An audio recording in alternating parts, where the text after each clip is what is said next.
ভাই নামাজ পড়ে কামাই করবেন, আল্লাহ অনেক দোয়া করতে হবে। দুনিয়াতে সবাই কামাই করি, আখেরাতে ভোগ পাবো। দুনিয়া হলো ক্ষণস্থায়ী, কবর হলো চিরস্থায়ী। সারা জীবন কবর থাকবেন ভাই, কেউ বাঁচাবার লোক নাই। সবাই পাঁচ ওয়াক্ত নামাজ পড়বেন।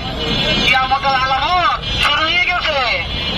গরম গরম আর গরম, এক ফোঁটা বৃষ্টি নাই। একটা বৈশাখ মাস, এক ফোঁটা বৃষ্টি নাই। এ ভাই কারণ কি জানে? একটাই মাত্র কারণ যে আমরা আল্লাহ হুকুম মানতেছি নে, আল্লাহ নিয়ামত খাইতেছি, শুকরিয়া আদায় করতেছি নে। এই জন্য আল্লাহ আমাদের প্রতি নারাজ। একটাই মাত্র কারণ। শেষ জামানা চলে এসেছে ভাই, ঘরে ঘরে মসজিদ হবে, ঘরে ঘরে বাজার হবে, মানুষ মসজিদ যাবে না। সেই জামানা চলে এসেছে ভাই। হাজার হাজার মানুষ রাস্তায়, মসজিদে নামাজ হবে না, ফজরের নামাজে 10 জন 15 জন 1 টাকা।